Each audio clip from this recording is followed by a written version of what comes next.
Bonjour chers élèves, j'espère que vous allez bien. Aujourd'hui, on va lire un conte titré sous Le chat botté.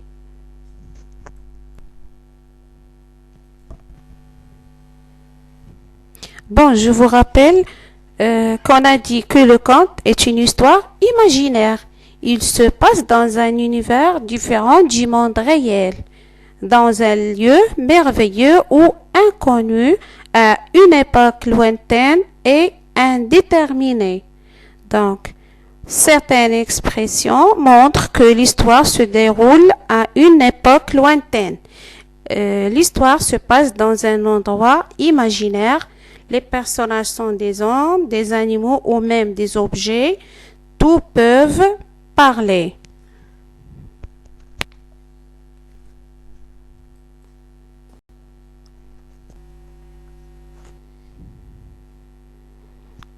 Bien les enfants.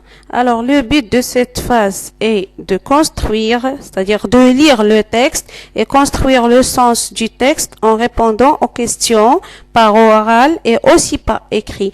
Je vous rappelle aussi qu'il faut recourir au texte pour répondre aux questions. Bien, je lis le texte. Le chat botté. À sa mort, un meunier ne laisse à son fils qu'un chat. Le jeune homme est bien triste. Il est pauvre et il ne sait pas que faire du chat. Mais le chat lui dit, « Maître, donne-moi un sac et une paire de bottes. » Avec le sac et les bottes, le chat attrape dans la forêt un lapin qu'il va offrir au roi en lui disant, « Majesté, je vous apporte un cadeau de mon maître, le marquis de Carabas. » Les mois passent et le chat continue d'apporter du gibier au roi. Un jour, le roi et sa fille voyagent le long de la rivière. Le chat demande à son maître d'enlever ses vêtements et d'entrer dans la rivière, puis il crie « Au secours! Au secours !» Le roi arrive.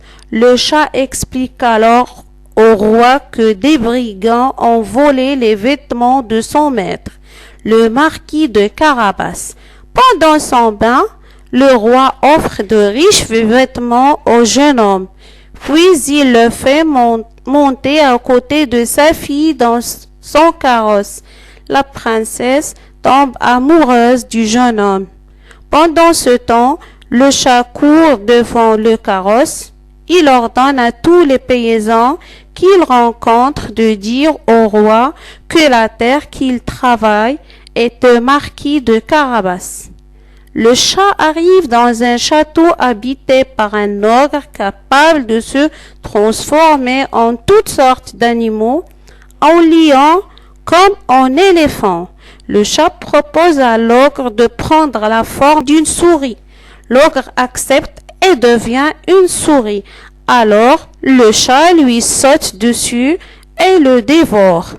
Un moment après, le roi, sa fille et le maître du chat arrivent au château de l'ogre.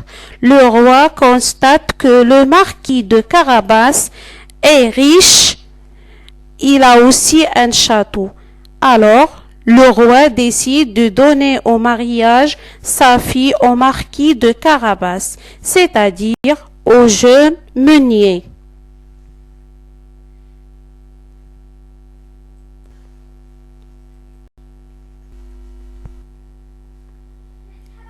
Bon, on va lire les questions. Alors, lis le texte silencieusement puis réponds aux questions. Qui est le héros de ce conte? Bien. Alors, pour répondre, on va dire qui est le héros de ce conte. Le héros de ce conte est un chat. Ensuite, pourquoi a-t-il besoin d'un sac et de bottes? Il a besoin d'un sac pour mettre dedans le gibier qu'il apporte au roi et de bottes pour marcher plus vite dans la forêt. Numéro 3. Quelle est sa principale qualité? Le chat est malin et aussi rusé. Qui est son maître? Son maître, c'est le fils d'un meunier. C'est un jeune homme pauvre. Qu'est-ce qu'il fait pour son maître? Le chat botté réussit à faire de son maître, qui était pauvre, un marquis, un homme riche, qui a un château et qui va épouser la fille du roi. Le chat botté est un conte, comment le sais-tu? Oui, le chat botté est un conte, parce que le chat parle et il y a un personnage imaginaire.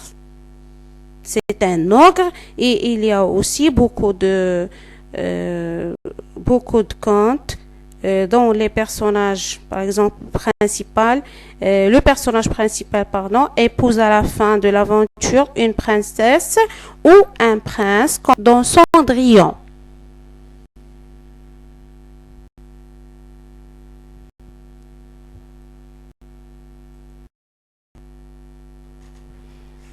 Bien les enfants, je vous laisse pour corriger les questions. Et merci. N'oubliez pas de regarder les mots qu'on a expliqués en bas de la page. Un meunier, le gibier, un brigand et un carrosse.